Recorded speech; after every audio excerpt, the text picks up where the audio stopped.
Hey guys. Oh my God. You are not going to believe what's happening today. Yeah, we have our first in-person boy guest. Boy. Dude, do you even care? Yeah. I, Danny Cole, hereby request Josh Ovalle for appearance on the Internet is Dead podcast. Please, Josh, be a guest on the podcast. We miss you. What do you think is going to happen? We have a lot of questions to ask him we're like about being a boy. I'm like, wait, so you have like a thing that sticks out and like not a hole? Ew, Brittany. What? I'm going to ask him. Wait, can you answer some questions for me? We have a lot of questions to ask him about being a boy. Yeah. Like, wait, you pee standing up? Wait, his name's Danny. I think it was hard for me to wrap my head around the fact that I could really... Perfect timing! Perfect! Okay, wait, guys, welcome back to the Internet is Dead. Welcome back to the Internet is Dead podcast. The only podcast that can wallows in Savannah Brown, but not Josh. Yeah, so our soundboard episode actually isn't out yet. But it's gonna be eventually, and then this will make a lot of sense. And then we set up a sound. Yeah, we kind of like explain it all. And stuff. This will make a lot of sense. I'm super stoked. We're like hoping that he like is able to like if he's free tonight, so he can introduce us to his friends. Yeah, we're hoping that he'll hang out with us tonight. Yeah, I think he will. But he might have to go curate a photography Anyway, so today our guest is Danny Cole. He's super cool, dude. He's 25. 25. This same age as us. This is the first 25-year-old boy we've had on. Is it? I don't know. I don't think I feel like it must be. I don't see that. I feel like if there was another 25-year-old boy, you would have been really excited about it. Maybe. I feel like other ones, I don't know. Actually, yeah, you're right. Anyway, so our guest is Danny Cole. He does art stuff. Samira didn't research him. I did, actually. Bitch, he has a Wikipedia page. Danny Cole's a cool guy. I read he his runs interviews Creature in the World, Fader. but he doesn't really do that anymore. He runs Welcome JPEG, which is like a internet archive thing.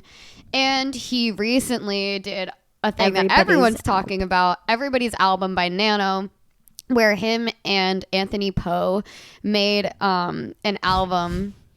And we'll talk about it. We'll talk about it. But Everybody's Album, it's like 75,000 people submitted audios. They did it. They tried to get on the Billboard charts. Billboard said, no, you can't be on the charts. That's fake. And they were all like, oh yeah, well, Taylor Swift fakes her number, so why can't we? True. And it's kind of like a whole argument going on right now. It's kind of like commentary on the music industry. Yeah. I'm going to ask him if he thought about that. Do you think that you did good commentary on the music industry? Thank you. Yeah. I appreciate it. So you're just going to talk straight into just hold it close to your mouth. Welcome to the pod. Yep, welcome. Yep, that's how it goes. So we have a lot of stuff to say. First of all, you're actually the first boy we've had on in person so far. Isn't that crazy? Because we moved in person recently. Yeah. First boy in person. Yeah. First boy on the pod. How do you feel about that? Yeah. Like we've had boys on the pod like remotely, just not in person. Yeah.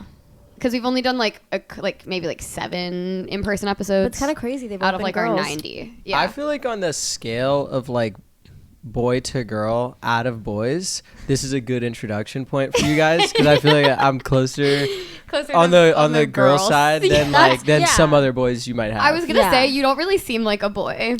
Yeah. But you also How do you feel about you that? seem very boy. But also, you seem very time. boy at the same time. You're like, hey, could I have some tea? Can I have some carrots? Yeah. Can You're like, I I fuck with you. Yeah. And you're like, you're goated. Like, That's awesome. Like, that's really boy. One day you're gonna say that to like a trans guest and not realize, and it's gonna go over really poorly for you. Yeah. You don't seem like a boy. Yeah. You're also the first 25-year-old boy that I think we've ever had on the podcast. Really? Yeah, we've had guys older than us. We've had guys younger than us. Never our age though. Yeah. Really? Are we all 25? I'm 24. You're 20. Wait, you're 25. I just turned You're 25. 25, and you're 24. Yeah, 25 in April. That's amazing. Yeah. Yep. We are similar ages. Yes. Yeah. Okay, cool. And then last thing here, can you just try these on for 1 second? No.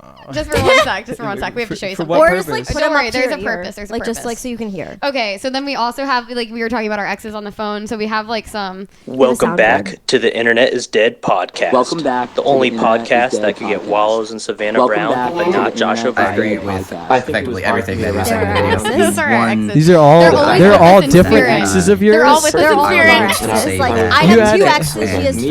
3. All 5 of them are on the soundboard. Guys, Kick a front kick, whatever. no more.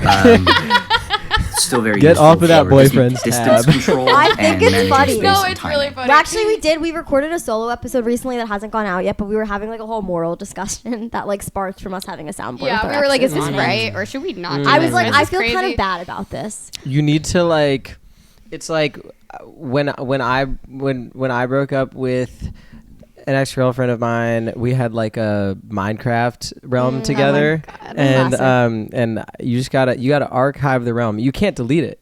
Just Do you delete photos of your when you like? I don't want to talk about exes on this podcast. Well, you came to the wrong podcast. Well, before we get off the topic of exes, what's the worst thing you've ever done to a woman? Dude, what is wrong with you? Moving on. That's kind of what.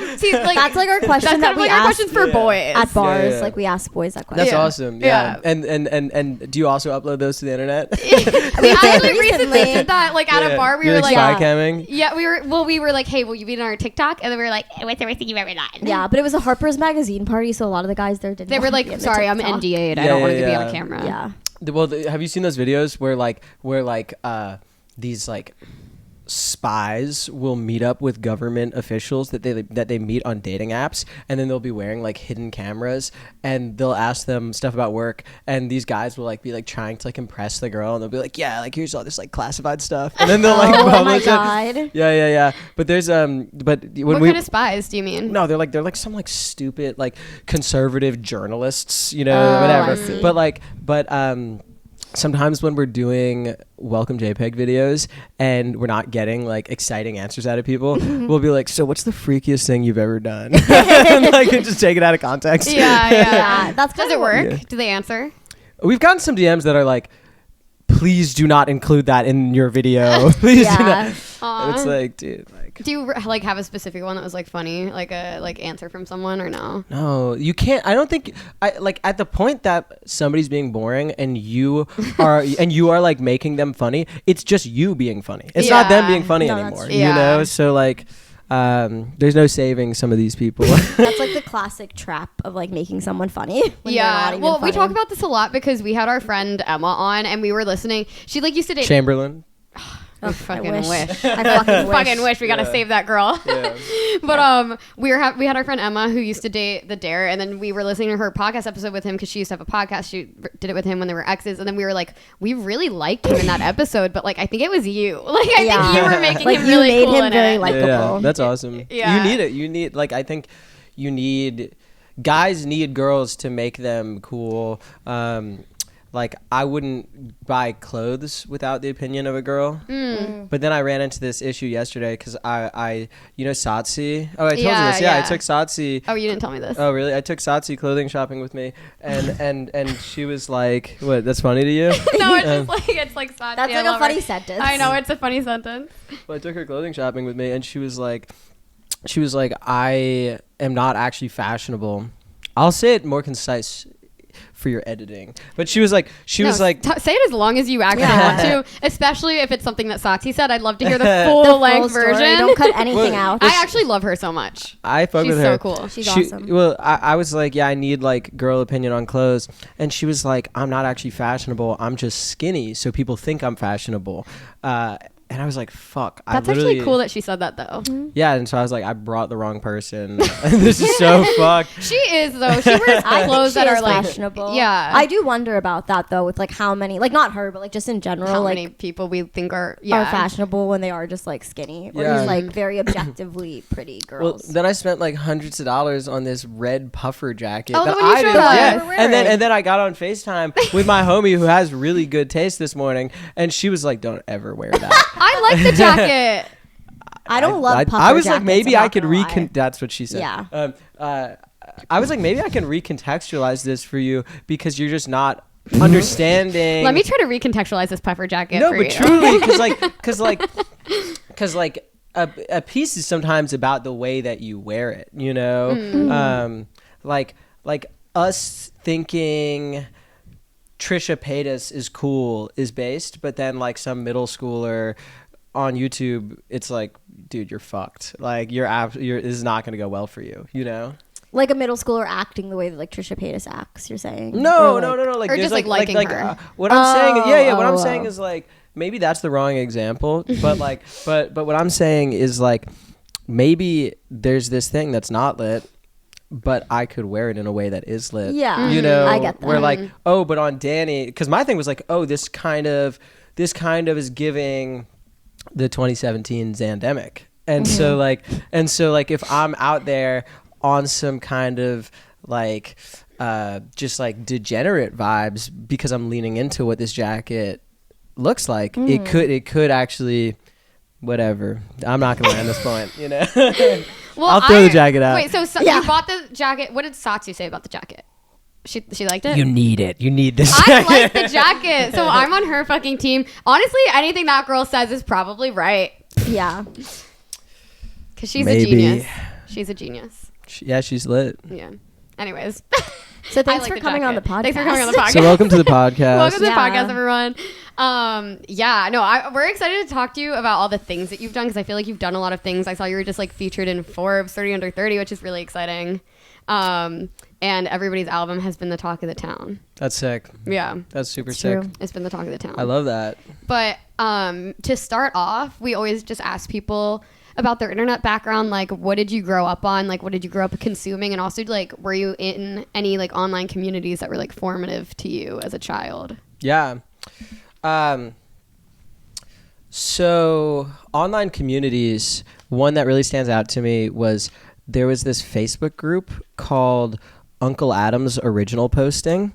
And the idea was that there was this anti-bullying rapper in Canada named Uncle Adams.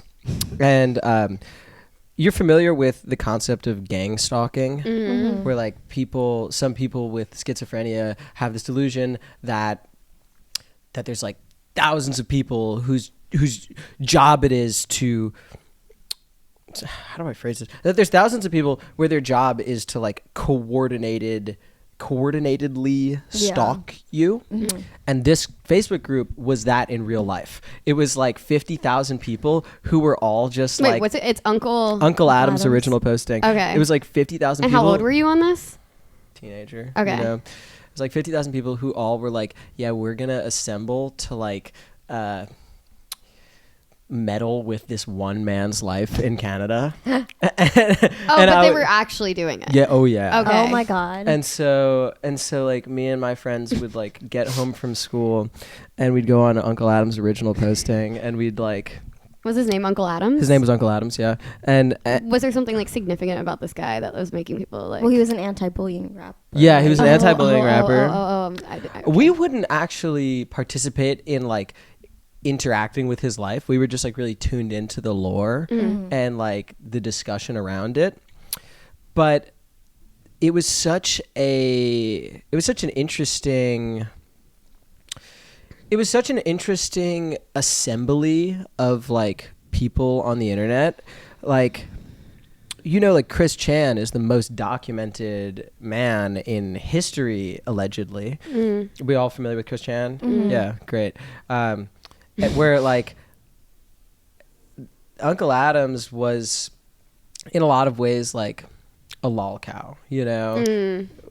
And for the viewers, if you're not familiar with that concept, it's like a person where you can like, the idea of a cow is like you can milk them for your ability to laugh. And it's a very dark concept, but I think that people gravitate towards their like most primal and sometimes like immoral instincts, and fucking with this guy's life had like tens of thousands of people captivated. So I wasn't fucking with his life, just to be clear. I was watching it and I was captivated by it, and that is like maybe one of like the most interesting, it was one of the most interesting like internet communities that I think I was looking at when I was younger. What else were you on? Like just like grand overview of like what was like formative. Like my like well, you were asking about like internet communities, and I feel like a lot of the internet communities that I was looking at were Facebook groups when I was younger. And so some of them were kind of like offshoots in this weird way of like Chan culture, where like it was like there was Mew on 4chan, the music discussion board, but like 4chan was maybe too cutty. So like people made not Mew on Facebook. And then and then you have all these people getting together having discussions around their taste in music where like all of a sudden you realize like, oh, I'm a chud, like I'm a fucking loser, and my opinions are worthy of judgment. Let me like challenge myself to up my taste. And I think it really quickly brought me to this place where I was like, I value my self-worth by like my taste. And now we are in an age where like that is like, having good taste is what it means to be cool now. And like, and that wasn't the case. Like when we were in high school, like knowing what was popular was like what would make you cool. And now like being cutting edge, knowing fucking fake mink before somebody else, it is universally recognized as cool, or at least among like men, you know. I don't know, can't speak for women, you know. No. but like so it's cool that like it's cool that shit is now like the standard that we're holding each other to, because that's way more meaningful than like I remember in middle school going to the school dance and everybody's singing CeeLo Green, and I went home and I was like, I'm so fucked. Like I literally don't know who that is or what this song is. And I think I'm like out of the loop, and like I had like the same experience. Yeah, like, and I was like, middle school dude, I was literally like the middle school equivalent of depressed. I went home and I was like, I think I'm actually once again like a fucking chud and like need to end it. Like that's it, you know? Like, no, but it is interesting, like that being the through line of like so many internet communities, because I feel like we talk about that like all the time of just like oh, I see you because you like know of the same things, and like we're both on the same, like we both get it. Yeah. Like, and the like getting it thing is like really interesting of like, I feel like there's just like a universal like obsession with like, well, why do people get it? And like, I want to find more people who get it. And like, why does that connect us? And like, it just being this like interesting like aspect to our lives. Yeah. And now we're kind of at a baseline where it's like everyone has to get it in some sort of way. Yeah. You know? Like we were talking about this recently. Yeah. Just like the like almost like stylistic like baseline has risen, or like not stylistic but like the like individuality baseline, like everyone just like is more individual at this point in like the internet's evolution and just like cultural like evolution. Yeah. I mean, to me, like one of the tests that I put myself through is like, if first glance I'm like really understanding something, I'm sometimes like, okay, this just like can't possibly be advanced enough to be like worth my attention around taste. Like if there's a garment that just makes sense, it's like, okay, I'm not evolving if I go and cop that piece, you know. Like we're like, I've said like just like do the opposite of what you think you should do, but like that's not like a universal good piece of advice, you know. That is interesting though. Like that. I feel like we were having this conversation recently where I was talking about like, well, I was talking about more specifically in terms of consuming media and just like wanting to consume media that's really dumb and doesn't make you think, and like the appeal of that, and just like wanting to like lay in your bed and like watch something really stupid. And because we were talking about, you were like, I don't think you do that, like to me. And I was like, wait, I feel like, but also like, I don't know, there's like definitely a value to it at the same time. Yeah, like we were talking about the value of that, like even like a show like The Summer I Turned Pretty, or like something like that, like the value of like consuming content that isn't maybe like the most advanced, you know. Well, also just like, I think they're being kind of, it's interesting that we've evolved to a sense where there's like almost a race to finding that kind of content, or like even like the filtering that you're kind of talking about. But it's not about advanced to me. It's about like cutting edge, you know, because like there are plenty of very simple things that are up next culturally. And like, and I just think it's a really meaningful, wait, whoa, is that Lily? It's a Marcus Maddox thing. Yeah. I don't know the people in it. No, yeah. She was one of the first people I met in New York. Really? Yeah, she stole my jewel when I met her at first. And I was like still trying to understand like what is New York versus like the small town I grew up in. And I was like, damn, like she is being mean to me. But she wasn't, you know. She just didn't care about the fact that it was my jewel, you know. But I thought that shit was personal. Now I know Now me and her are homies. Me and her are homies. I fuck with her. But I think I had to learn like nothing's personal, you know. But wait, so you grew up in a small town? Like, yeah, I did. Okay, and then like when did you like? Because even just like talking about being on the internet and being in different communities, when did you start kind of like just like posting online or like forming like an identity online and like even moving to New York? Like when did that happen? Yeah. Were you guys hip to Spaghetti Boys? No. Yeah. So like 2016, 2017 probably, there were these kids in New York.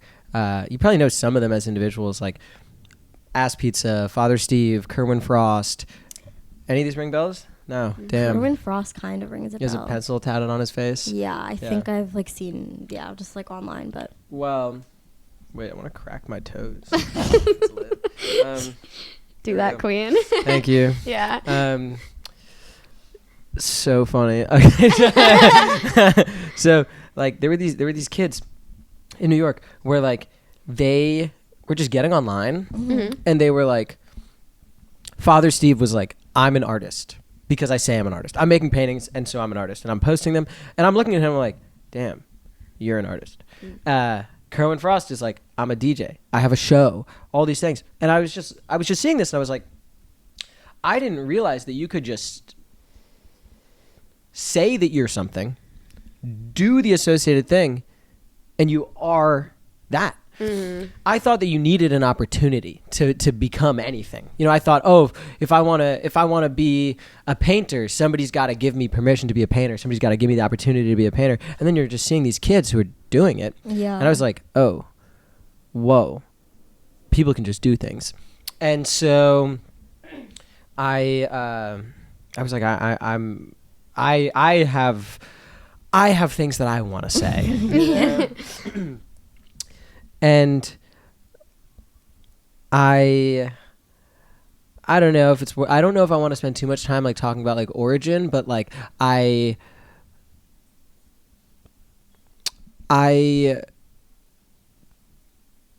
think I really followed in the footsteps of those kids who were the first to like understand what like self-actualization really is. And I just started posting and started saying like, I do something and as a result it's real. And then I emailed the college I was supposed to go to and I was like, I'm not going. I moved to New York. Where were you supposed to go? I was supposed to go to a school called Skidmore. Okay, I didn't even know anything about college. I was just like, my sister went to Skidmore. Wait, where like, is that? I don't know. I think it's New York. I think it's upstate New York. New York. But like, I didn't know anything about colleges. I knew that my sister went there, and I was like, okay, that's the school. And I was just like, yeah, I really shouldn't do this. Like, I should just move to New York. So I emailed them, and I was like, I'm not going. And then I moved to New York, like a few weeks out of high school. I just like filled my stuff up in a U-Haul and drove to New York. And I was like, I'm here now, and I'm gonna figure it out. And my first thing was like, I think that art is about the relationship with the viewer. You know, I don't believe that your art is what you put on a canvas. I think that your art is a mix of that and the sort of experience of people connecting with it. And I believe that the experience of people connecting with what you make needs to inform your craft. And so I was like, okay, I moved to New York because I know there's millions of people here. My town had 5,000 people in it, and I need these people. How do I get to these people? So I just started taking paint and just like painting all around the city. Like I was just doing graffiti, and then by the time I threw my first show, there were hundreds of people there that were like, we have all established this connection with what you do because like I had brought it to them, you know? And I think that as people progress in their journey, sometimes they forget that, no, it is actually that simple. Like you want to reach somebody, like talk to them. Don't just like say something and be like, I wonder if people are going to show up. It's like, they're not. They're not. Like there is a more competitive landscape now than ever of people fighting for your time, for your attention. And it's like, I love the fact that I like to compete, and maybe some people might be distracted from the sacredness of their craft through that. But like my craft is motivated by like wanting culture to evolve. So like at the core of it, a success is just I don't. Is this too heady? I can finish the sentence, but does this belong on this podcast? No. Yes, it does. Okay, cool. No, we're just listening. Okay, yeah. It's like, to me, if I made a beautiful painting and it didn't, and I'm using painting as an example, but like if I made a beautiful painting and it didn't change people's lives, then like I should have done something else. So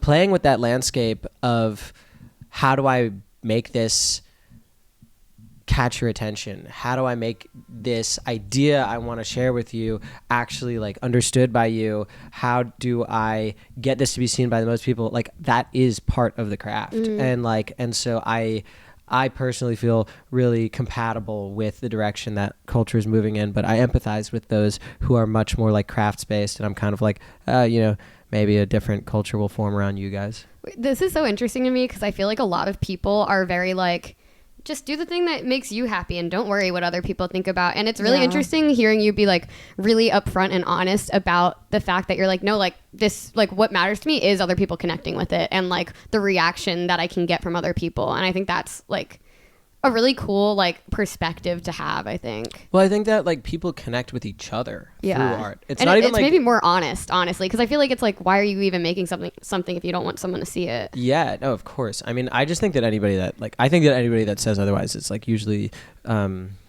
misguided. But or maybe like, just trying to like even distract themselves from like almost trying to like validate, you know what I mean? Yeah, well, because I feel like the getting people to see it and connect with it, especially like nowadays with like marketing on social media or whatever, like that's like a whole challenge in itself. So I feel like if you're like not confident in doing that, then it's like easier to just like kind of like push it aside. But to win is not for you to be like, oh, Danny, I've connected with you through your art. Like, it's not like if you were like, Danny, I feel really close to you because of this thing that you made.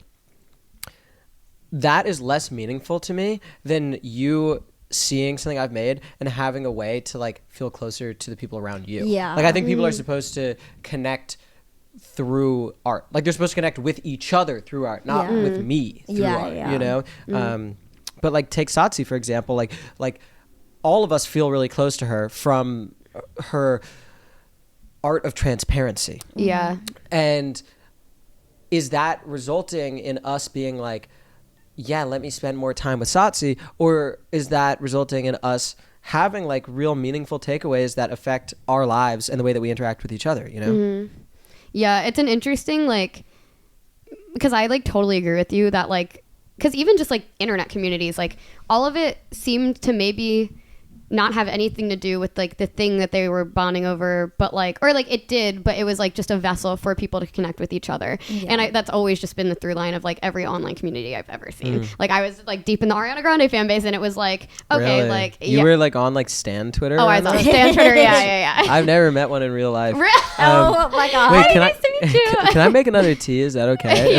Sure. I've met girls that have graduated from like One Direction fandom when they were growing up. Yeah, that was her. That was you. Yeah, that was kind of like they our could be motive, amazing. like our and girls that were really into vampires when they were growing up. I was also I was kind of into vampires. I was very That very could be into a beautiful thing. like the Wattpad stories about vampires, you know.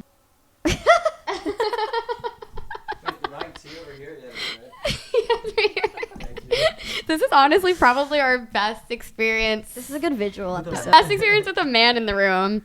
That's amazing. No, just with a man ever. Like we don't have a lot to pick from, honestly. I was like on Ariana Grande stan Twitter. I was on like Fifth Harmony stan Twitter, YouTube stan Twitter. Like it was just always like, I don't know. I feel like having like a lot of different experiences. It's like, oh, you're seeing like just this pattern of like doing the same thing but for something else, and it's interesting how that same behavior just like keeps recreating itself. And I noticed that like bleed into just like my real life now in terms of just like befriending people and like bonding over like just like what's going on in New York and stuff like that.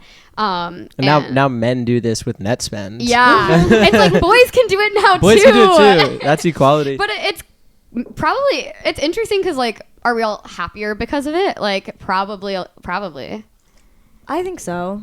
I think it's weird that like because it is like Yeah, like boys doing it now. Yeah, because like boys used to not be like that used to not be a thing boys did. But I think, but in a different way they did. But the way that boys do this is now like masked with irony, and it's like it's not really ironic, but it gives them an excuse to be like, oh, we're just joking. It's not like we're actually part of a fandom, but it's like you are. Like you're consuming Netspend fanfics, and you're doing it like as a joke, but like you love that boy. Like, have you seen any of these things like the Netspend fanfics? I haven't seen the fanfics. I just saw like all the like when Fake Mink and Netspend had that moment at the and everyone was like they're beefing, they're fighting, and like everyone like being obsessed with it. Crazy. Like I was on set with Net that day, and I just kept my mouth shut.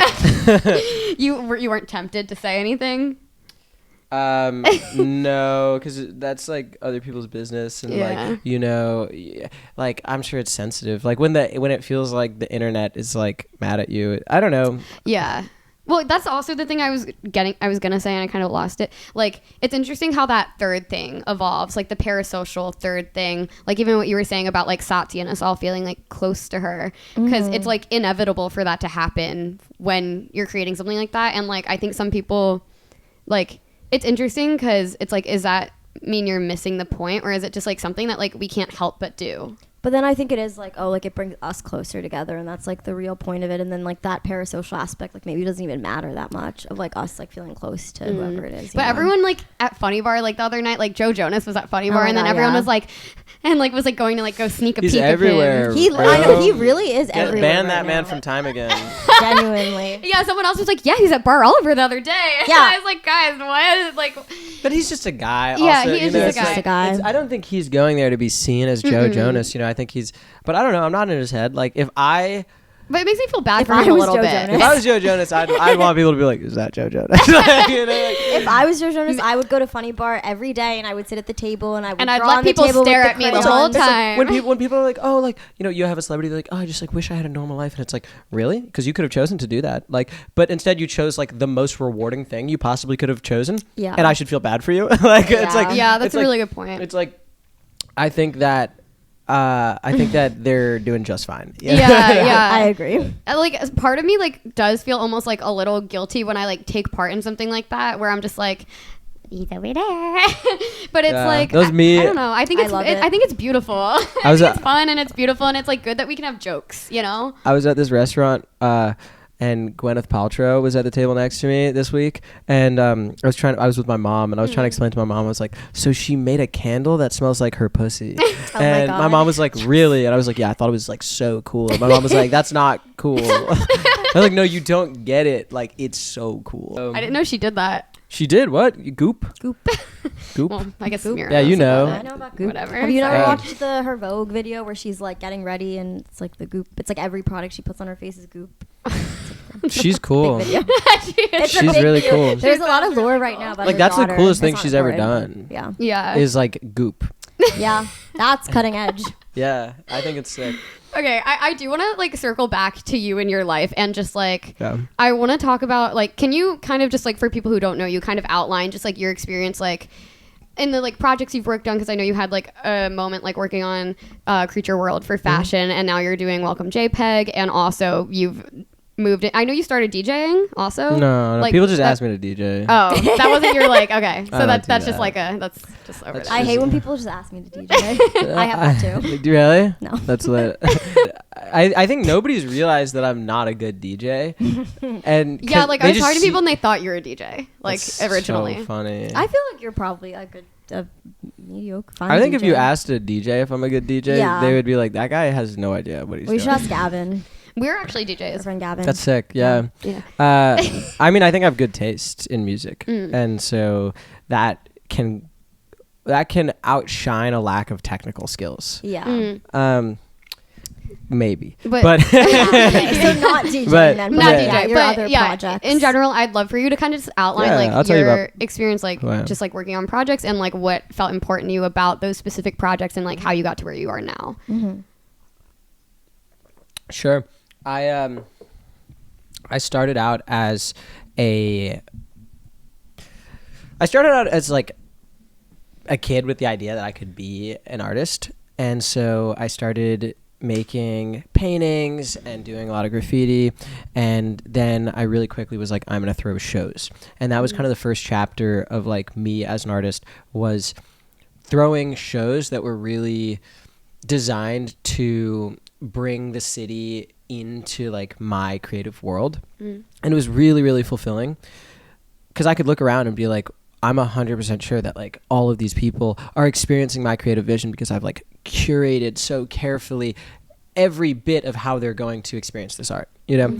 And then COVID came around and I couldn't do that anymore. So I was like, oh, what should I, like, how can I keep on bringing people into my art outside of just like posting a painting or something on Instagram? And there were like really early murmurs of like digital art as a thing. And it was like before all that corny shit, you know? And so I was like, this is interesting. This feels like kind of cutting edge. So I had dreamed up this vision of like, oh, what if I made like interactive digital art? What if I made like, my idea was like, oh, what if I made like a, whatever. It's like, honestly, I'll give you like the fastest summary of this. But like, I was like, what if I made a painting of kind of this little dream world where you could actually like go into the dream world, like little video game, do things, and then it changes your painting. And I was like, oh, this is cool. And so I did it, and I felt really passionate about it. And I was like, this is sick.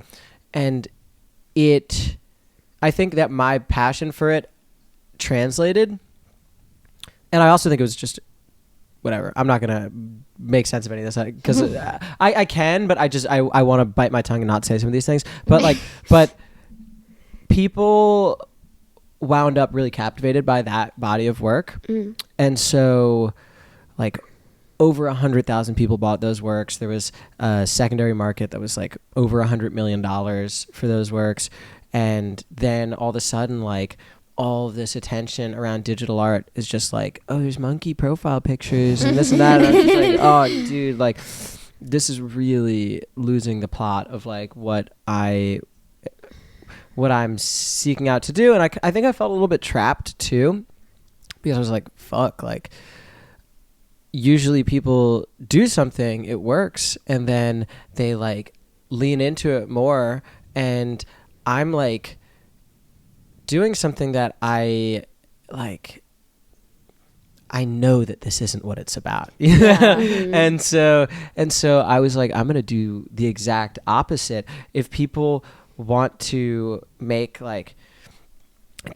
money on my work, and people want to just trade this shit and treat it like it's a stock, I'm going to make clothes that are cheap, that have no resale value, and just like, and are just like pure like love of bringing creativity to people.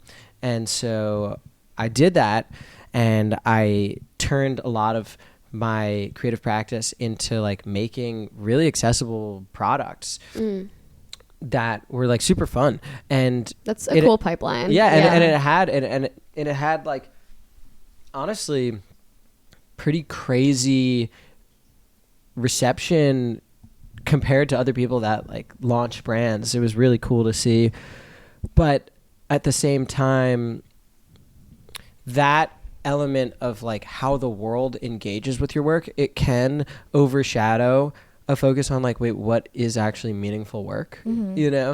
And so I wasn't really that focused on creatively advancing, and I definitely felt like I was feeling before anyone else that this is not evolving, and I almost felt like I was like faking making meaningful art. So I had wound up connecting with this dude Alex, who started Welcome JPEG, and he was like, I want to do a like film on you, pretty much. And me and him started getting really close through that, and one thing leads to another, and we're like, we should do Welcome JPEG together. And it gave me this really phenomenal shift in focus towards like, what is meaningful art?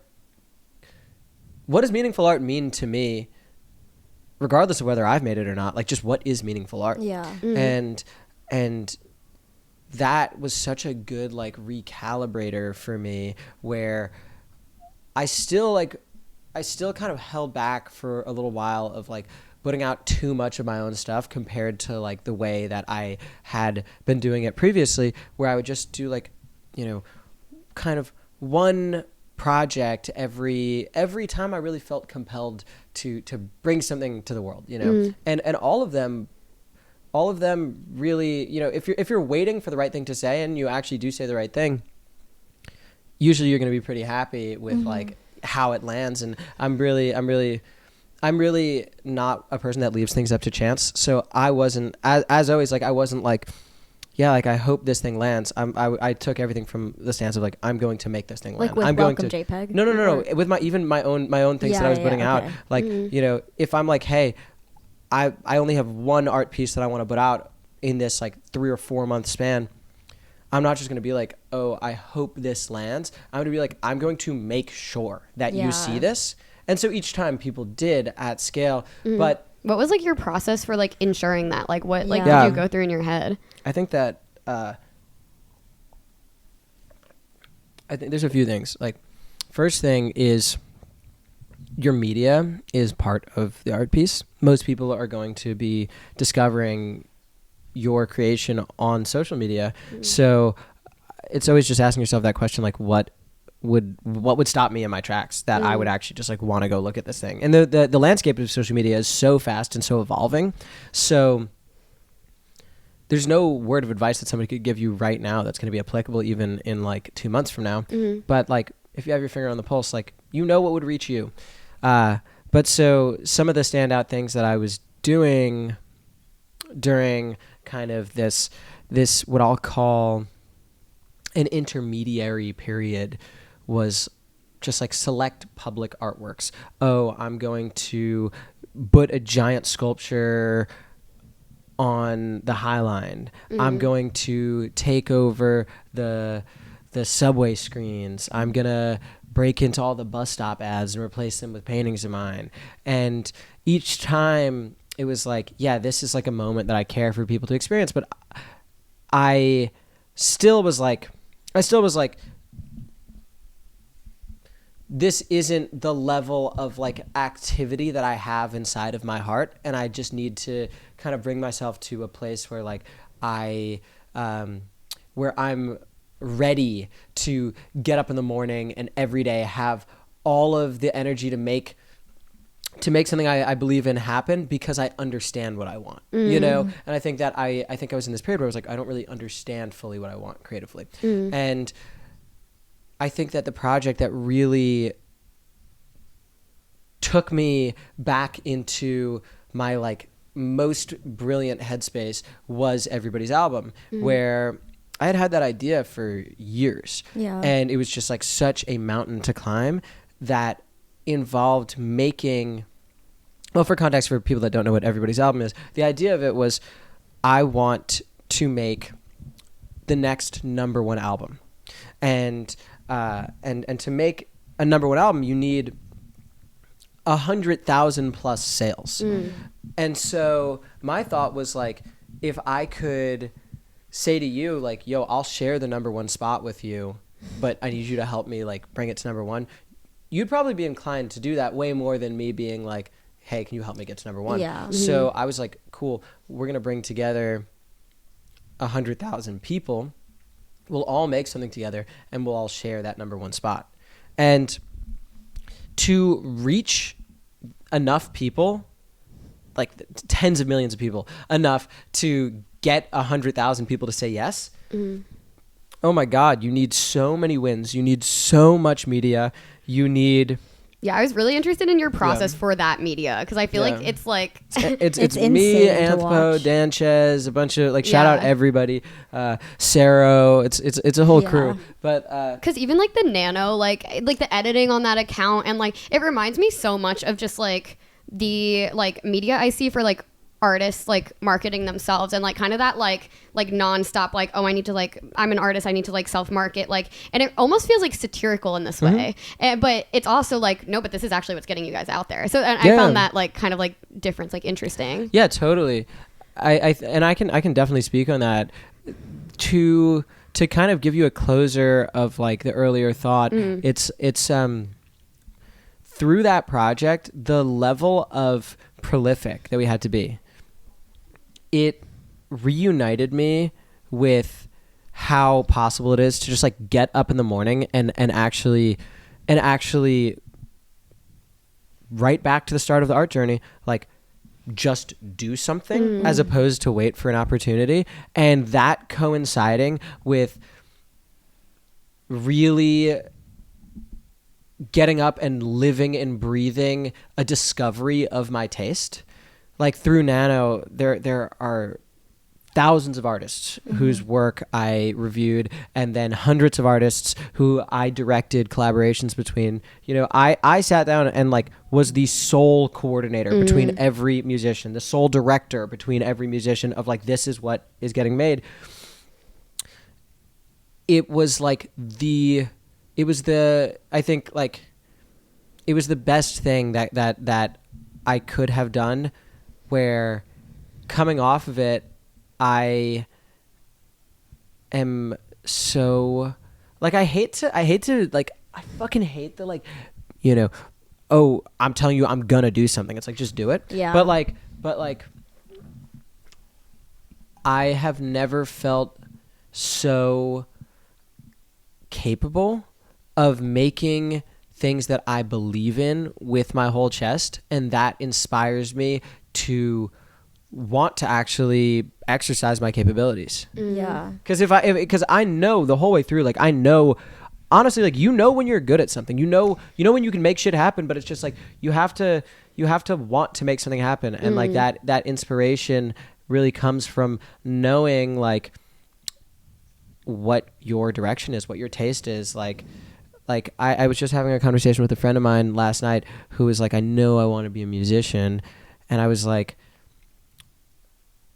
well, then you need to know what your direction is. Like, you need to go and sit down and say, well, yeah, I have good taste, but like, what do I like specifically about this artist? What do I like specifically about this song? All this, and bring it to a place where you can map out exactly what you'd be happy with, and then go execute it. Otherwise you're just lost. You know, you have your dream, but like, how it's not actionable yet. And I feel like I have come to a place where like, I understand how to put together, forget about how to, like, I understand what vision I'm looking for, and as a result, I'm just doing it. You know? Yeah. I feel like also like the way that you think about it is like also almost like its own battle in itself to like get your head on straight about something. Cause I feel like the way that you're describing is like, honestly, like, I feel like the way you have to think about something in order for like, and like, I don't know if that's something that can actually be forced or like learned, or like, I mean, I think it can be learned,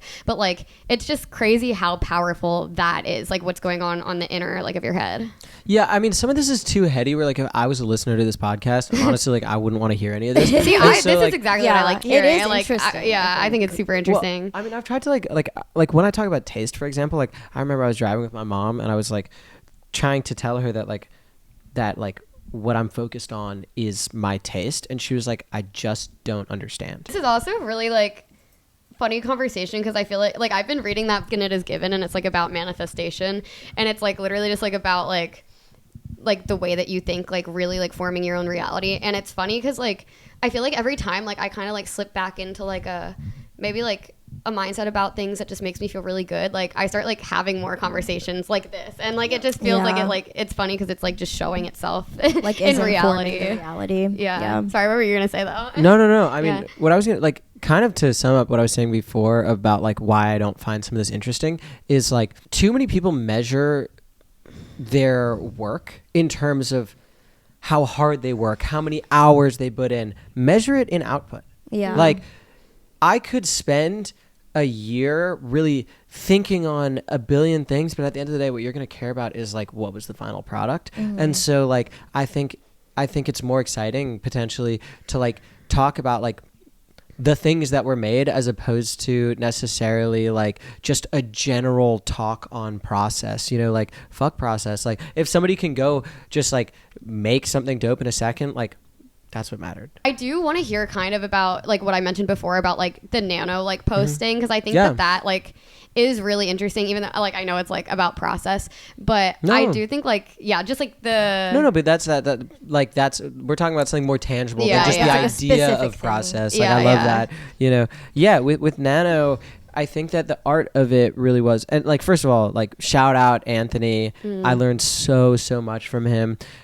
Shout out Danchez. Like there's just like a bunch of brilliant minds that came together. But with nano, the art of it really was, to me,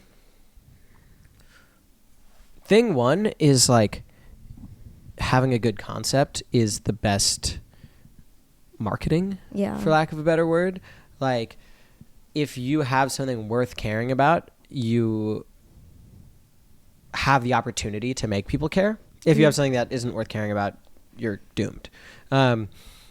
So great, we have something worth caring about. It's a concept that like is designed for people to care about it. But then from there is a battlefield that you're entering of like, I love that tweet. I talk about this all the fucking time. I love that tweet where it's like, it's for you, dog. It's lit. Like big boobs, Chinese car accident, whatever. It's like all these things that are on my feed where it's like, you're like, if you're a painter, you're not competing with other painters sharing their work. If you're a musician, you're not competing with other musicians. You're competing with boobs. You're competing with car accident videos with like Nick Fuentes. With boobs are putting up a fucking good fight.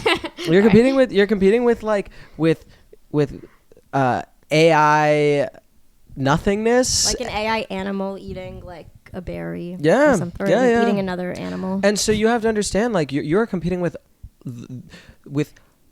the highest media output in all of human history, world history, whatever you want to call it. And so what can I do or say to capture your attention in 1 second that will make you stop scrolling to the next thing that like I know is going to hit for you? So that's like first thing is like, how do I get you to just stop and tune in here for a second?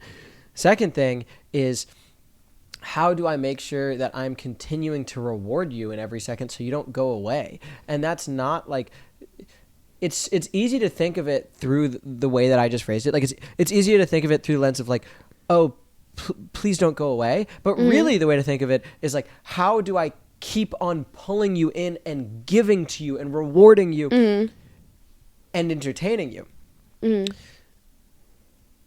Adding to your life, whatever you want to call it. And so I remember this one moment where I had edited this video and Anthropo had said to me, there's this moment in it where you paused for half a second too long.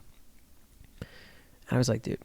This is like PTSD. I was like, what dude. do you mean? Like, this is like what I feel like when yeah. And I was like, dude, half a second is honestly like not that long. Where like I honestly think it's short enough that it's not going to make that meaningful of a difference, and what it will take to correct that is like hours and hours of work. I will have to like rebuild this video from the ground up.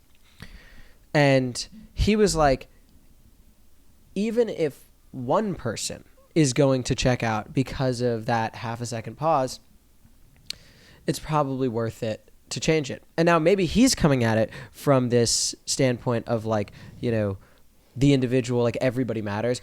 But there is this other layer to it of like algorithmically, if your content piece is less sticky for one person and maybe another, you're telling these platforms overall, my content percentage wise is less worthy of watching. And so there is like a very literal thing to that too. But I was like, dude, it's not going to make that big of a difference. And so I ran it anyway. And you could actually see on the chart, oh my God, where people check out. A little drop. That's so interesting. In that exact second. And the video, it still performed incredibly. Like it got like, you know, whatever, probably like 1 million views, like, you know, 70 something thousand likes, whatever.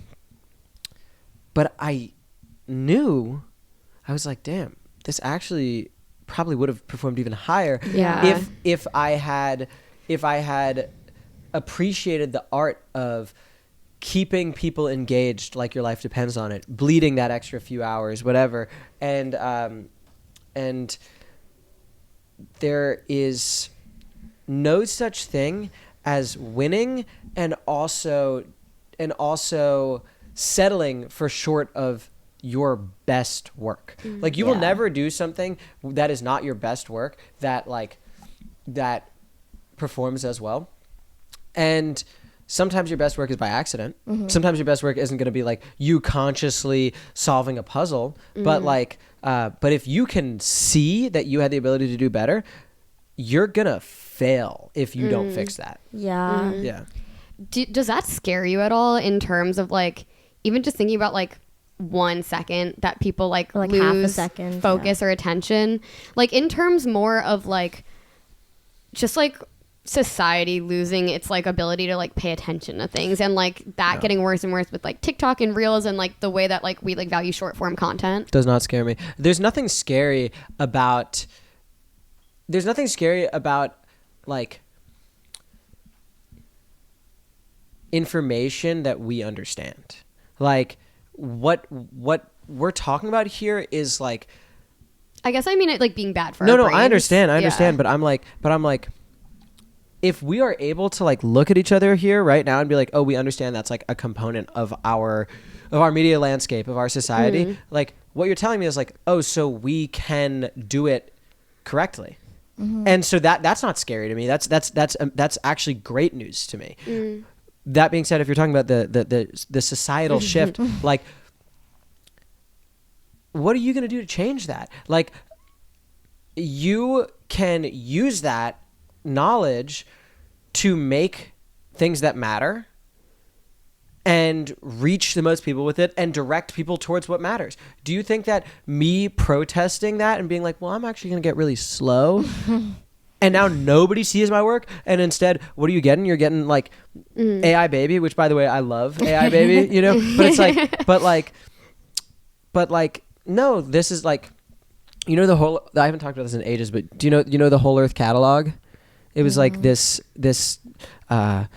pamphlet of sorts that was really big in the late 60s and early 70s. And the tagline of it was access to tools. And it was like this catalog where instead of trying to like sell you things, it was just like information for people. Where like it's credited with like putting power into the hands of the people. The power's in our hands. Like we understand the world that we're in. It's up to us whether we want to utilize that information to make things that we believe in, or just to make things that perform. Like I don't like. I want to use. Whatever. I can't get heady again. The viewers will fucking hate me. Well, I feel like something that we talk about a lot is like that concept on this podcast, like with people with like. Even talking about like for musics, like them being like for musicians, them being like their own marketers and kind of like the hamster wheel of like making content. And I'm interested in that because like, as I said earlier, like I feel like Nano kind of like leaned into that in this way that I really like appreciated, because even like in like the beginning like posts, like the content, like I remember one where it was kind of just like some of the earliest posts were just very like, oh, this is what you see on TikTok, and like it's just like it could be made by anyone, but like specifically it like then drove you to a goal, which I think is like cool that you guys like took advantage of that, taking advantage of like I know what's gonna work. I know like kind of like I can pull up the exact post. This was like really funny to me that like I will tell you your future in the comments, and it's just like so immediate, but it's also like this could be like, I don't know, like someone would just make this on TikTok for fun, you know what I mean? And I'm like, well, that's kind of what we did, like like because it's not like we're gonna make money on this, like if like this like in a large way everything that we do is for fun, because we are prioritizing just like what I don't know what we want to do, you know? Well, I was also curious about the Billboard reaction. Like, did you guys kind of predict that like this exact output would kind of come and like in terms of like the video you guys made where you were like, well, there's actually a mountain clause, and like if you elect to get your money at the mountain, you can come pick it up. Like, did you kind of predict you'd have to do that? Or no, I didn't think they were going to challenge it because we were so by the book. We were so rule abiding, and honestly, like, it's so pathetic that like that these like C-suite billboard execs like are so afraid to be embarrassed, where it's like, I don't know, like if I were them, I would, dude, I feel bad for them. Like I honestly just feel like, what a fucking loser you are to be so blinded by a fear of looking in the mirror, and like, yeah, to be so blinded by a fear of looking in the mirror to actually not realize how good it is for people to care about the charts. Like Nano, everybody's album, whatever we want to call it, reached like 70 million people over the course of a few months, where like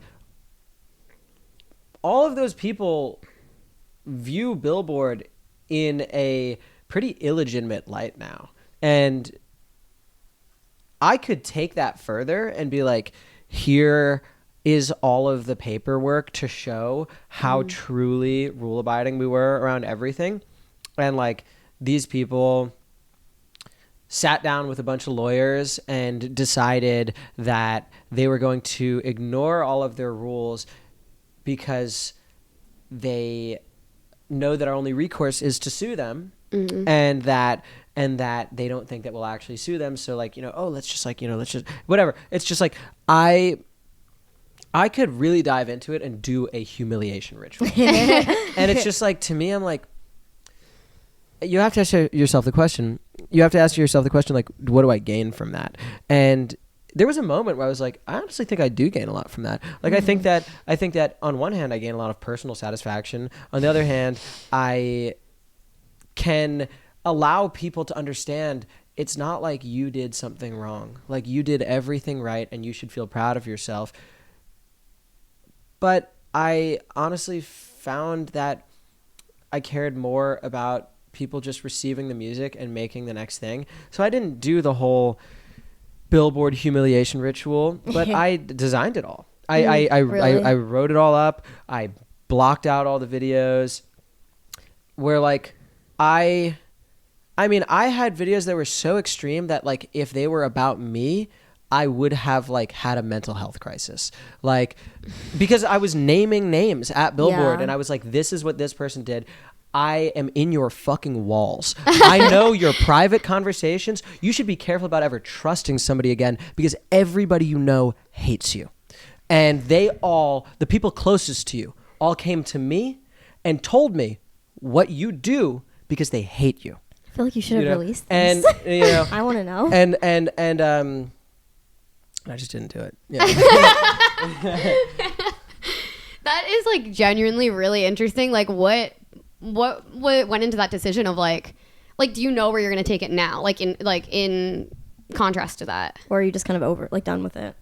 Well, look, we put out the album. It's streamed like 300,000 plays in the first week off of one Instagram post. I haven't marketed it at all outside of that. And now I want to highlight some of the really phenomenal things that we've created and all the people behind it.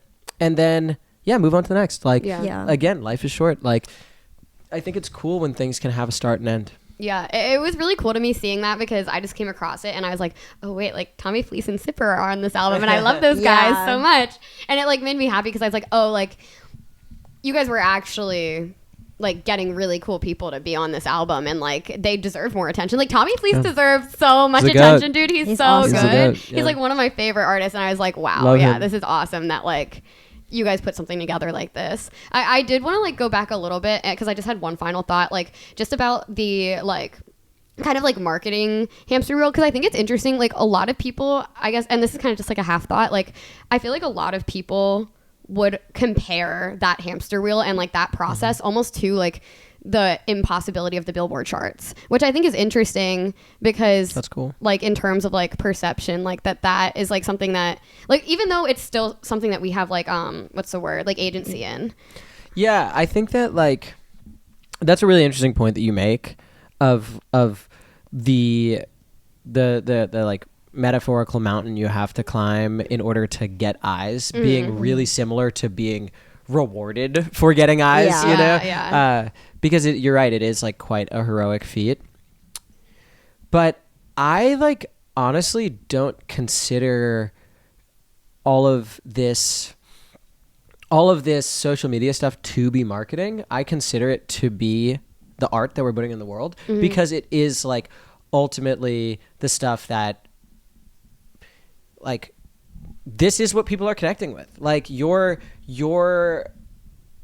clip of your podcast isn't marketing your podcast. It is your podcast. Yeah. You know? Yeah. It is like what are you doing? You're sitting here with a microphone hoping that like you can have a meaningful moment that people will connect with. They're doing that. Yeah. You know? Like, yeah, no, for sure. No, that was like one of the questions that I was going to ask you was like, because I like just based on from everything you said, and then obviously you just kind of answered it, but yeah, like viewing that idea of like marketing or whatever, like as like the art itself or as an art form itself or as just a creative practice. Well, yeah, because it's not marketing. That's like, and I like it's literally just like it's art. It's communication. Like art is communication. We're communicating. Yeah. You know. Sorry. Oh no, go ahead. I just want to ask one more like final thing because I know you mentioned a little while back saying like that this project kind of pivoted or like just like like drove you into like what kind of meaningful work you want to make and stuff. Yeah.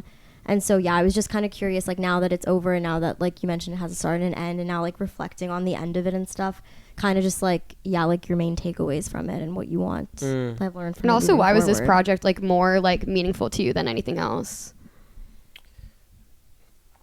These are good questions. Yay. Yeah. I think that I'm always hesitant to say things that are like too much about like my life because like who cares about my life, you know? But like but your life is also like the individual's life. Like it is interesting. Yeah, I get you. I like, get everyone you. Relates, yeah. The first question was what about this project, or what was the first one? Like with you saying that like this project was really meaningful, like kind of what your takeaways from it. The big like, takeaways, biggest like takeaways. Reflecting on it now that it's over. I think that the biggest takeaway from this project is that people have an appetite for like really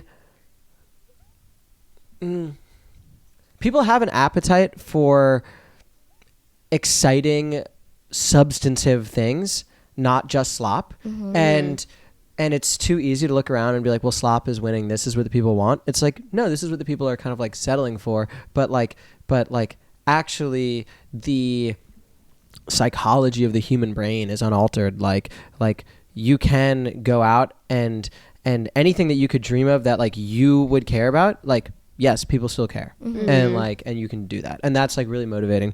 And that is really cool. Yeah. And what was the second question? Or was you asked the second question? I asked why it was more meaningful than the other projects that you've been a part of or worked on or created. Yeah, totally. I because so much focus was on the creative, like as opposed to just like, you know, I think when I was doing the clothes, if I'm being honest, like the goal was more to make a clothing brand as opposed to make garments that I believed in. And like, and I'm very ashamed anytime I don't take the opportunity to make the creative what it deserves to be. And we did that this time, and I believe that I will go the rest of my life not settling on creative again. No, that's really cool. I also did want to say like what you were like what you had said about people actually still like their brain chemistry is not altered, like slop isn't winning. Like I got that feeling when I came across the project. Yeah. And I feel like that's a thing, at least online, that's always been so fascinating to me. Like even that's like why we've clung to like loving like Josh Ovalle, like him being like our bit and stuff. Like I feel like he was such an example of that, and I feel like everything online to me that has like been so fascinating and like drawn me in has been that. And so I think it's really cool that you guys like have successfully done that, especially in this like era of the internet when slop is so present and AI is like rising. And it's just cool that like that many people have connected with it and like seen it and been like when like that is just what people actually want, you know. But it's like if that's not like, it's like the thing of like like are people getting stupider, or is it just because like we're like providing them with stupid content, you know? I think another thing that I like learned from this project is that sometimes the creativity I feel most passionate about isn't stuff that is going to be meant to reach 100 million people. Mm-hmm. It might be stuff that is meant to reach hundreds of thousands of people, and that I really want to speak to the audiences I most align with. Yeah. Where like at the end of the day, I am probably not the target consumer for a nano video, and I am really excited to apply those skills to making media that I am interested in consuming, because that is like what I feel is a life well spent. Yeah. You know? I was also, I wish I asked this a little bit sooner, but like Anthony like does so much like kind of like online like villainous stuff, and I'm interested like it makes sense to me like him being a part of this project, but I'm interested in like you coming up with this idea and like wanting to like bring it to fruition, like why it was so important to you to begin with. I think there's just like a different progression where this fits into my work. If you look at like, oh, Danny was graffitiing the streets of New York. He's climbing the Hollywood sign, hijacking such a culturally significant piece of real estate. He is doing the same to the High Line. He's doing the same to the subways, the same to the bus stops, where it's like, it's an ambitious place to graffiti. And that is like effectively, this is a piece of graffiti that just like requires a lot of people to do it, where like the assembly of like, we're going to all do this together fits more into Anthony's work, but the target and and even having a target to vandalize is what really fits into my work. Yeah, that makes a lot of sense. Yeah. I did want to ask you about like spirituality or even like manifesting. Like, is that something that you feel really connected to? Because it feels like almost the underlying thing of a lot of the stuff you talk about, like, or at least the themes feel very similar. Even just like what you were talking about earlier of being like the opportunity and like just like saying that you're going to do something, or saying that like you do something and then that like becoming your identity. I feel like that kind of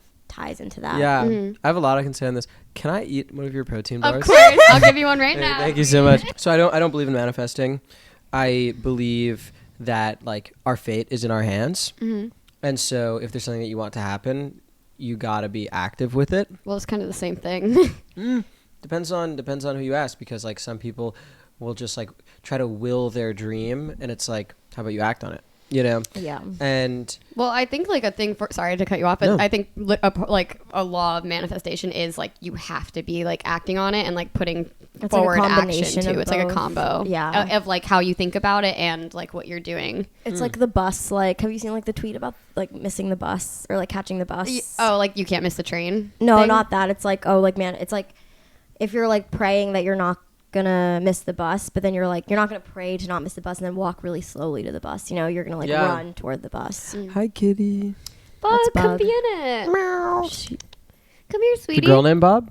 You said it's a girl? A bug. Yeah. It's a girl? Yeah, it's a girl. I wouldn't have a boy cat. I'm not crazy. Brittany doesn't I wouldn't have a men girl should be cat. pets. I don't believe in boy cats or boy dogs. Hello. This is a test. So yeah, exactly. I mean, if we want to call manifestation just like getting up and getting moving, then yeah, I believe in it. Yeah, which is just like doing. Well, are you spiritual? Because it sounded like on when you were talking on FaceTime, like a lot of those ideas were maybe rooted in spirituality, but you're not. I think that like we do have fates. Like I think we have like destinies that are super in our hands to change. But like, to me, a destiny is like what's going to happen if I don't do anything. And like that is something I pay attention to. Like I'm very superstitious around dice, for example. Like I think you can ask dice what your fate is, and based on the numbers that show up, it'll tell you like if you don't intervene, this is what your future will be. But I've never heard of that superstition. Yeah. That's interesting. That's what I believe. You know? Wait, like, it's just what you believe, or is it like a known thing? Like it's a known thing, or is it just like kind of like walking under a ladder? I don't know. Okay. It's definitely like so just like with rolling dice randomly, or like what do you? Yeah. Okay. I roll 2 dice, but like but to me, if I have like a bad prediction on like what my future is, same as like tarot, it's not like, oh, this is just what's gonna happen. It's like, okay, well then. My follow-up question is kind of like, well, how hard do I have to work to change that? Yeah. And I'll roll again. And if I'm scared of what answers the world has for me, then I won't roll the dice, and I become like deeply terrified of anybody even picking up my dice because even them rolling it, because I apply so much meaning to it, or them even moving it, I apply so much meaning to it where I'm like, now you are asking the world what my fate is and forcing it to come up with a decision. Yeah. Like, allow me to do some more work first, you know? Yeah, that's interesting. Are you really careful about when you ask? Like, with the times that you, like, roll them? Yeah, but a lot of intention into it, and I'm very scared every time. That's really interesting, because I feel like I have, like, a similar thing, literally, like, about, like, psychic readings, or, like, about, like, just, like, doing it's tarot. It's the exact same thing. Yeah, I remember I had this really tough, if we're going to talk about exes, I had this really tough experience where I was with an ex-girlfriend, and I had been sinking so much of my time and emotions into our relationship, and I was just like feeling so forgotten and kind of hurt. And so I asked the dice, hey, am I spending my time right? Am I spending my energy right?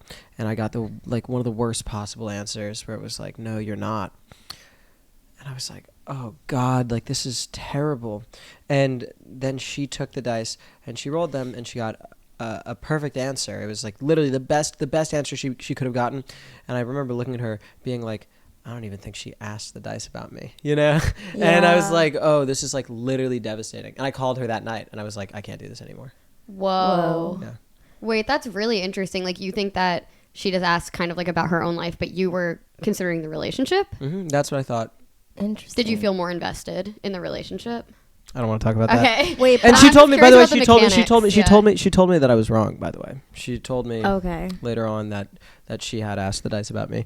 But interesting. Didn't matter. It was how I felt, you know. Wait, so with like when you say like a perfect answer or like one of the worst answers, is it like based on numerology? Like, what do you like the numbers, or is it like your own like meanings to the numbers that you've designated? I don't want to tell people. Okay. Because this is like I don't think that. Find your own thing, you know.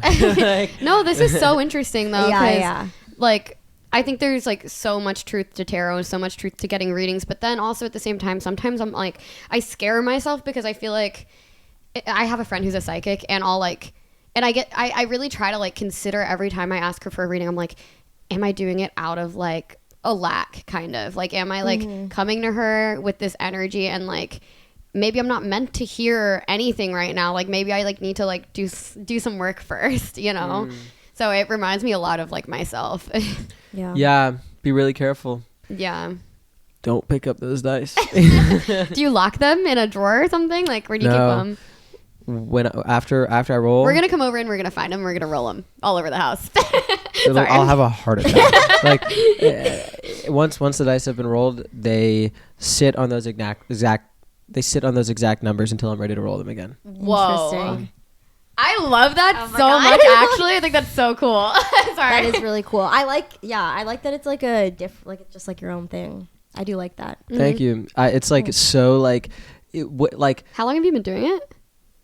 I've been doing variations of this for a very long time. Okay. It's like, I wish I could tell you this was just some like quirky shit. Like when I tell you this is like a fear. No, I totally understand. My like mom is like, I always grew up like very superstitious because my mom is like super superstitious and like just very like religious and like rooted in like all of these things. So I feel like I have like a lot of the things where it's like genuinely like such a fear for me, and like other people will do them. Like I have a big thing with like books. Like if people like kick a book or like throw a book or something, I'm like, that is like the worst thing in the world that you can do. Yeah. Throwing a book. Why throwing a book? Like throwing, like tossing it, or like kicking it, like just because it's like growing. That's like, it's like, oh, like your education is like the most important thing as a kid. Like that was like a big thing, like growing up. But also not even education in like a conventional sense, just like learning. Like in Pennsylvania, but my parents are Indian. We're in Pennsylvania. In North Wales, Pennsylvania. Cool. I'll tell you off camera where my Pennsylvania ties are. I don't want more people tracking down my family. People try to track down my family sometimes. It's like crazy. Yeah. Talk about internet shit. Yeah, I had like maybe the craziest one where these people took, very similar to this, a recording of me on a podcast and made a voice model of my voice. And then they reached out to my family and they were like, "It's Danny. I just killed somebody." Wait, it's gonna get worse. It was a black person. I'm gonna be the next, like, this is gonna be the next George Floyd situation. And like they're preying on my God. And they don't realize that like my family's not like super like Fox News pilled where they're like, oh my God, like, but they thought that like, oh yeah, adults in America are gonna be like freaking out of like, this could happen to any young white guy, like, and they were like, and these people pretending to be me were like, oh yeah, like, I need you to send me money for legal fees. I'm good for it. Like, where it's, I don't know, people just like, dude, internet's a crazy place. But it doesn't deter me. Could you just say the word QAnon really quickly? No. My friend got QAnon. My friend got like, those like QAnon people thought that he was tied to the like Jeffrey Epstein stuff, which he literally was like not whatsoever. Because this girl was on an airplane that Bill Clinton was on, and her parents were like, "Oh, we should take a picture of you guys together." It's so funny. That's like something your mom would do. And then these QAnon people found it, and they were like, "She was a victim of Bill Clinton and Jeffrey Epstein, and now she's in the modeling industry. She's sex trafficking these kids." And it was like, bro, God. And then they QAnon you, and then you do drugs to soften the pain, That's the real pipeline. Well, that's why we brought you on the podcast. Yeah. Thank you. Just a little idea. That's dude, crazy. I think that we all need the strength to not care so much about what strangers have to say about us, But that's genuinely insane about the call, like someone like stringing your voice clips together or whatever, like that. It was for the best because like I was in the car with my mom recently and I was like, I mentioned in passing that there were people hating on the project I was doing and like hating on me. And she was like, that's so disturbing. Like, why would they do that? And I'm like, whoa, Mom, you can't let people have this reaction on you. Like, if I succeed at what I want to do, there will be a million people with something bad to say about me. And you can't take that to heart because I'm not going to carry that weight for you. I don't care. And and so you're going to be all alone carrying that weight. Just let go of it. Doesn't matter, Yeah, no. I feel like your mom needs to hear that. My mom needs to, but Mom, I know you're listening to this. Why don't you take a little sip of that tea, huh? True. Where it's like, I don't know, like you're supposed to have sex and do drugs and everything and like get that through your head, Mom. Get that through your freaking head. I did maybe as a final question.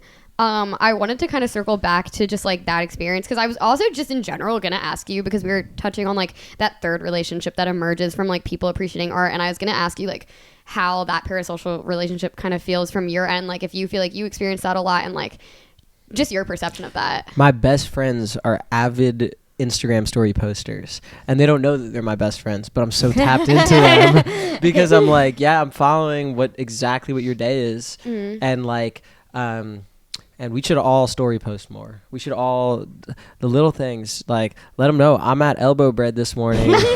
I'm eating some pickled vegetables and a turkey sandwich, and you will feel closer to me because you know that. Cool. Yeah. Do you feel like people do that to you though? Like, and how does you experience that? Well, it feels like it's to me, but like, no, I mean, like say you're the one posting. How do you experience that dynamic from the other side? Like, do people have a parasocial relationship with you? Do you think? I'm sure they do. Yeah, but like, what is a parasocial relationship? You know what I mean? Where it's like we're not in an age anymore where there are celebrities and then normal people. Yeah. We're all celebrities now. We all have followers we don't follow back. Yeah. You know? Thank you so much for coming on the podcast. Of course. Yeah. Thank you guys for having me. Yeah, this is really fun. We have one last thing. Please. Our bit is that we want to get Josh Ovalle on the podcast. I don't know if you've seen this. Yeah, I haven't seen it. I like kind of explained it over email. Okay. Because you mentioned it taking before. It farther. But yeah, we have every guest request Josh Ovalle. We have them repeat a sentence if you're willing. Okay. So you say, I state your name, hereby request Josh Ovalle for collaboration with the Internet is Dead podcast. Please, Josh, be a guest on the podcast. We miss you. Do you want me to just DM him? I could just like DM him because I don't really know him that well, but we follow each other. If you could also DM him, that'd be great. We had our friend Elsie do it recently, but if we could get another one in, like, I'd love to like drive him towards mass psychosis. I could, because he's friends with my friend Drew. Drew Phillips. Yes. But I don't really know Josh, but we follow each other, so I could just like be like, hey man, there are these girls. That would be honestly great. That would be great. But could you still like do it? We kind of need it. We have the video. We have a bit. Hi Josh. Can you please come on this podcast? What's the words? I, Danny Cole, hereby request Josh Ovalle for collaboration with the Internet is Dead Josh podcast. Ovalle? Is that how I pronounce it? I, Danny Cole, hereby request Josh Ovalle for appearance on the Internet is Dead podcast. Please, Josh, be a guest on the podcast. We miss you. Please, Josh, be a guest on the podcast. We miss you. Thank you very much.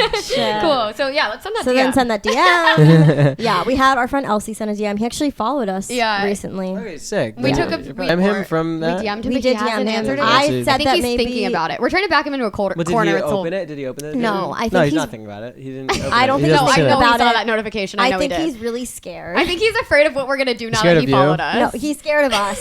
He's more scared of you. Yeah, probably. I think he's Brittany, more scared of you. Yeah. Yeah, well, she in the message, I think she used too many emojis. And I said this. I don't think men should use emojis. I think men should only use custom emojis. I think men should. I have my own custom emojis that I Genmoji'd. Well, do you remember like the Drew, like what was it, Drew Moji or whatever? Like he did that like a while ago before it was a thing, and it was like a whole bit online. You think that's worse? Yeah, but mine is swaggy. I honestly have a swaggy one. It's not like it's not me. Yeah.